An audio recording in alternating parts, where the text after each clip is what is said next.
Yo, what up? Metro Taku Gamer here. I want to share with you guys something that has been kind of like on my mind for the last week or so. This has been going off of multiple conversations that I have online with other game collectors and content creators. And I have mentioned this probably in past videos before multiple times, but I want to reiterate it in its own dedicated video, and that is on the topic of what is a gaming grail to me. So before I dive into that, don't forget to comment, like, and subscribe if you guys really enjoyed this video. So let's dive into this topic. So first up, let's just cover what I believe to be a gaming grail is, and then I want to show you guys some examples of some gaming grails that I have in my collection.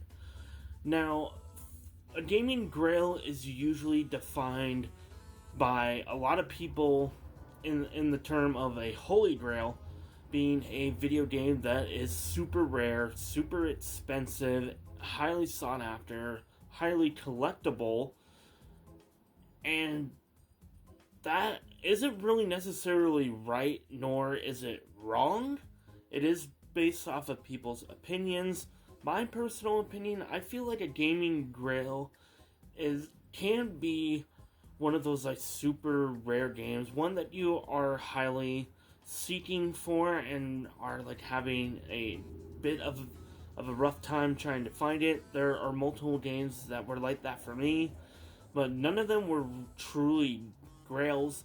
Some of them are. I will be sharing a few here in a little bit, but a gaming grail doesn't always have to be that super expensive, super highly collectible game, because honestly, a lot of those games aren't really all that great. One that comes to mind on the PlayStation 2, which is one of my favorite consoles of all time, would be Rule of Rose. That game is highly sought after. It is super expensive. It goes anywhere between a couple $100s just for the disc itself to all the way up to $600 and beyond just for a CIB copy, and then even more if you want the bonus CD soundtrack that comes with it, which is just absolutely insane that people pay those prices for that game. But everything that I've heard about that game is that it is riddled with controversy. It has been banned in multiple countries because of some of the themes that are portrayed in that game, and it's just really awkward to play. It's not that really great of a game. So why on earth is it considered a grail?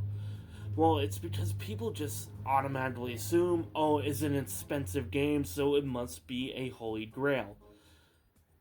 It could be a grail to some people, but for the majority, I believe that it shouldn't really be considered a grail anymore.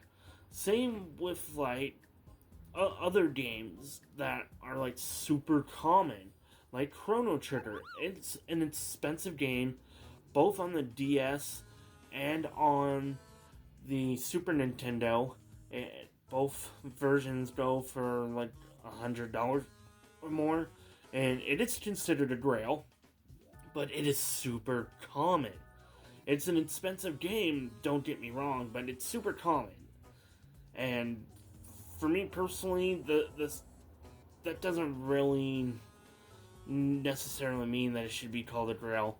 Now, I am looking for the DS version of Chrono Trigger. That is a grail for me, because I don't really come across it all that much, albeit I don't go game hunting frequently like a lot of other content creators here on YouTube do. I try to go game hunting whenever I can, and sometimes I will flip trading cards that I have obtained to get some of these games, or I will flip other things that I have in order to get some of these grails that I have here. And overall, for me, a gaming grail doesn't necessarily have to mean that it is a super expensive, super highly sought after game. There are games in my collection that aren't even worth that much. The two most recent additions to my collection, and both of these I do consider grails, even though one of them is a terribly unbalanced game, that being Capcom Fighting Collection. And then I just got Capcom vs. SNK 2. Both of these games I've been looking for my collection for years now, and I finally got them. I did have to resort to eBay to get this game, but I did get it for a really great deal. Got it for around $20.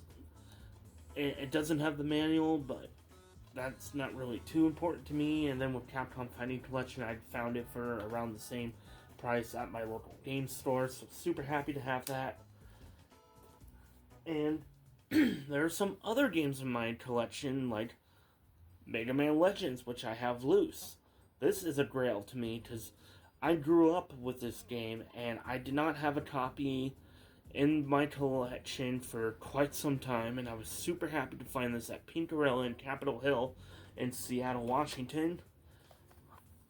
I was always wanting Odin Sphere Lethrosir on the Vita, and I ended up finding this. Yes, it's the Japanese version, but I still consider it to be a grail. Same with Summon Night Twin Age on the DS. This game, along with Mega Man Legends and Odin Sphere, they're not too expensive. They are considered affordable. This one probably being the pricier one, being at around $50 for the condition that I have it in, which is missing the manual. But I ended up trading in some games to get this, so I didn't really pay anything out of pocket. I think the same could be said about Odin Sphere and Mega Man. Well, obviously Mega Man Legends, I got that with store credit, but I believe with Odin Sphere I also got that. Now, the two more expensive games in my collection, which are my holy grails. Yes, these games are expensive. They are highly sought after. They are extremely rare. And honestly, I haven't really come across other copies of these games since I picked them up. And I've shown these off plenty of times. These are some of my favorite games of all time. Wild Arms 5 and Xenosaga Episode 3. And then to end it off, this is actually a modern game, and it is considered a grail because I've been looking for this game for the last several months. That being Clair Obscure Expedition 33, which stay tuned, I am planning on doing a full video on this. And those are like all the grails in my gaming collection. I know it's not a whole lot, but I just wanted to share some examples of some games that aren't even really that expensive that I consider to be grails. Grails don't always have to be the most expensive, most rare game out there. Well, I hope you guys enjoyed this video. That's pretty much all I wanted to share. I want to keep this nice and short. So with that, I will see you guys in the next video. I'm Mecha Otaku Gamer again. And please subscribe if you guys do like video games, both retro and modern, and JRPGs and all that. So again, I'll see you guys in the next one. Peace.